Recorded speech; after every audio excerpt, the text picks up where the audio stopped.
رنگ ہے، سبز اور رنگ ہے، سرخ اور رنگ ہے۔ تو پتے کا رنگ کیا تھا؟ سبز۔ تو جب ہتھیلی سے دھو کر اتارا تو ہتھیلی پہ کون سا رنگ چڑھا ہے؟ سرخ۔ تو سرخ رنگ کہاں تھا؟ تو بھائی وہ سرخ رنگ اسی سبز کے اندر موجود تھا۔ میرے خیال ہے مسئلہ حل ہو گیا۔ جیسے مہندی کا ایک پتا ظاہری رنگ اور ہے اور باطنی رنگ اور ہے، بالکل اسی طرح انوار الہیہ بھی ظاہری طور پر اپنی حیثیت رکھتے ہیں اور باطنی طور پر جب وہ توجہ فرماتا ہے تو اپنی ذات میں سے ہی کسی کو میم کا پردہ پہنا کر مخلوق کے سامنے اتارتا ہے۔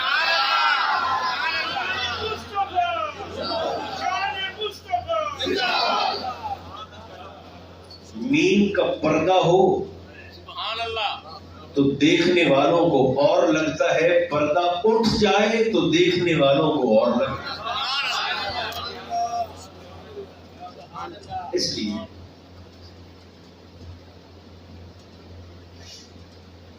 کہاں سے آئے؟ من اللہ، اللہ کی طرف سے آئے۔ یہ چونکہ بحث اس طرح کی ہے، مولانا روم فرماتے ہیں بچے گا وہ جو مصطفیٰ کو پہچان لے۔ اگرچہ حضور کو پہچاننا ممکن نہیں ہے، ممکن نہیں ہے۔ محدود عقل لامحدود شخصیت کا احاطہ کیسے کر سکتی ہے؟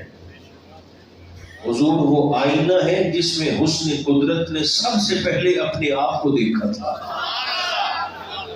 تو ہمارا ناقص علم، ناقص فہم، ناقص شعور وہ سرکار کی سیرت کی معرفت حاصل کیسے کر سکتے ہیں؟ لیکن بچے گا وہ بھی فرماتا جو حضور کی معرفت حاصل کرنے کی کوشش کرے گا۔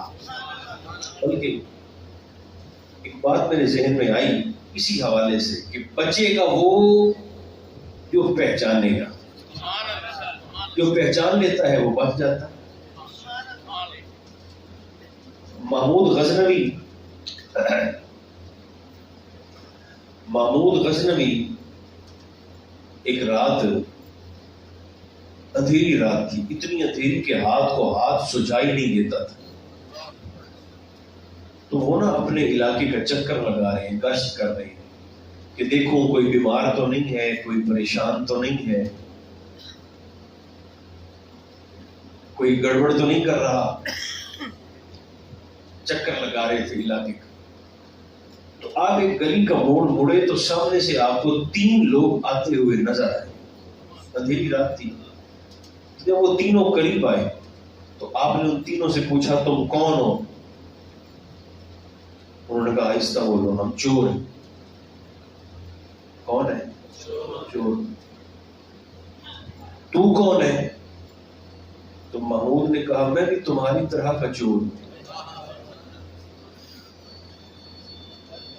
بچے گا وہ جو پہچانے گا۔ اس پر یہ بات سنا رہا ہوں۔ تم کون ہو؟ آپ نے کہا میں بھی تمہاری طرح کا، تمہاری مثل چور ہوں۔ انہوں نے کہا اچھا چلو یہ تو بہتر ہو گیا، ایک کو جنرل گئے۔ تو محمود نے پوچھا کہ تم کام کرنے جا رہے ہو یا کام کر کے آ رہے ہو؟ انہوں نے کہا نہیں ہم تو ابھی نکلے ہیں، تو ابھی ہم کام پر جا رہے ہیں۔ تو محمود نے کہا تسا وکری چوری کرو، میں وکری چوری کرا، اج رات کٹھی نہ کر لئی، مجھے بھی ساتھ شامل کرنا۔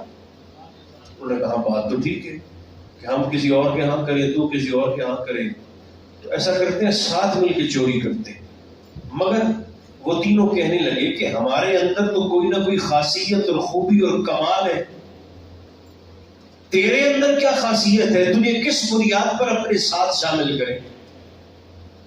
محمود نے کہا ذرا مجھے اپنی اپنی خوبیاں بتا دو کہ تمہارے اندر کیا کیا کمال ہے، تاکہ پتہ چل جائے۔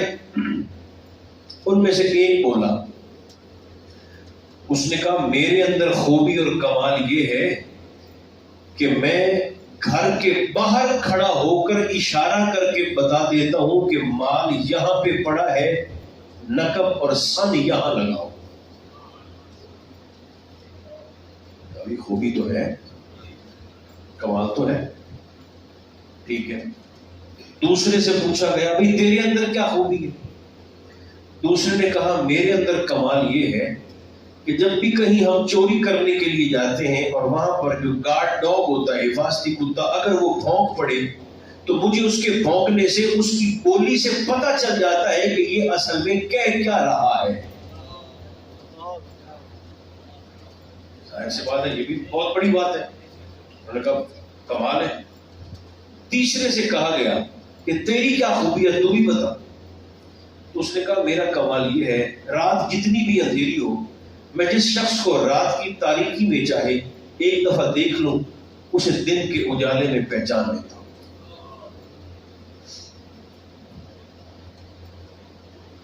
محمود نے کہا بھی تمہارے اندر کمال تو ہے، اس میں تو کوئی شک نہیں. اب ان تینوں نے کہا کہ تیرے اندر کیا کمال ہے، تو بھی اپنا فن بتا تاکہ تجھے کس بنیاد پہ شامل کریں، کچھ ہمیں بھی پتہ چلے. تو محمود نے کہا میرے اندر کمال یہ ہے کہ اگر کبھی چوری کرتے ہوئے تم کہیں پکڑے گئے، گرفتار ہو گئے، تو میں داڑھی ہلاؤں گا، تم سارے چھوٹ جاؤ گے.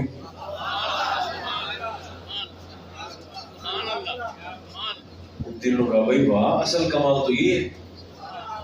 اس چیز کی کمی تھی ہمارے پاس. اگر کہیں پکڑے گئے، مارے گئے، تو بچا تو کوئی نہیں سکتا، تو بچا لے گا، یعنی داڑھی ہلائے گا، بولے گا اور ہم چھوٹ جائیں گے. انہوں نے کہا ٹھیک ہے، تو بھی ہمارے ساتھ آ، بچے گا وہ.